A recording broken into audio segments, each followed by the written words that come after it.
When I got cast, I had hair like this, and Bill liked it, and so I've had hair like this for 4 years now on the show. I don't wear it like this anymore, but in my real life, when I got the show, this is how I wore it, because it was kind of semi in style then.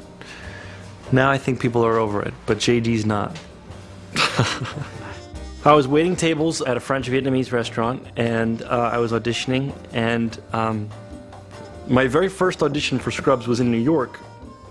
I happened to be in New York visiting my family, and I was out partying with a bunch of my friends, and I forgot that I had this audition. So I went into NBC at Rockefeller Center in New York City, and I gave a really hungover, awful audition where I didn't know the lines. I also hadn't read the script, so I didn't understand what was going on in the episode, really. I was kind of lost. And then I didn't get a call back, because of course it was an awful audition. Then I came back out to LA. Bill has a different version of the story, but my version of this. Then I came back out to LA, and they said they have a new casting director, and they don't really remember if you came in or not. So I say you just go in again, this time be more prepared.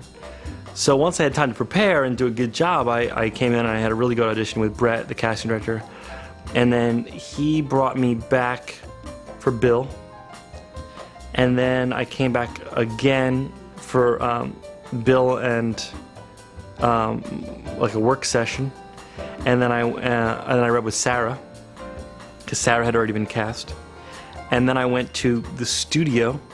At that time, I think it was down to about 8 or 10 guys, maybe 8 or 9 guys, and then I went to network. It was down to 4 of us. So I auditioned a total of 6 times. A party at Bill's house.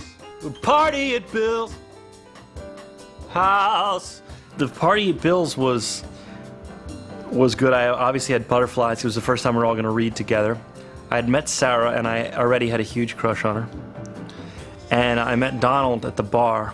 Donald came right up and put his arm around me, and me and Sarah, I remember being at the bar, and Donald came up and put his arms around me and Sarah, and it was kind of a really cool moment. I met everybody. I met Johnny C, and he said for the first time, the first of many times, he said, "There's 5 good ones for you," which is how he shakes people's hands. "There's 5 good ones for you."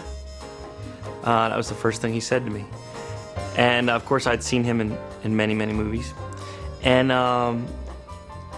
the whole cast was there, and then there were guys like Neil who were just supposed to do cameos in the pilot, and Sam Lloyd, the lawyer, and so we met those guys, and they were so funny. We couldn't believe that they only had like 1 line in the show, and of course they were funny enough that Bill kept bringing them back and bringing them back. We just cracked each other up.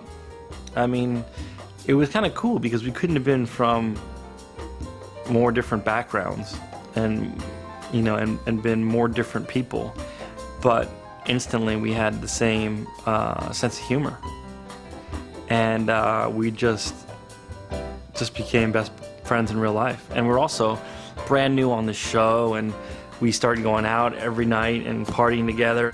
We were so excited. We were like getting into the clubs that we never could get into, and we never had any. I never had $1 to my name, and and all of a sudden we had some money in our pocket, and the first year was a really fun time for me and Donald. A day here is usually about 14 hours long, 5 days a week, and depending on how heavy you are in the script, it means you're gonna be here a lot. And because I do the voiceovers and everything, I pretty much live here. This is my bed. No, not really, but I've slept in every corner of the hospital.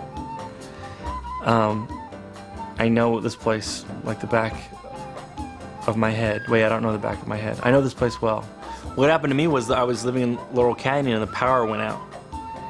And I didn't wake up because the power was out and my alarm clock was out, and I was fast asleep like 2 hours after my call. And I woke up to a PA banging on my window, and I opened the door and he's out of breath, like, "You overslept." He had to climb my fence. And I got to work, and Bill said, "It's okay, don't worry, we'll split the $50,000.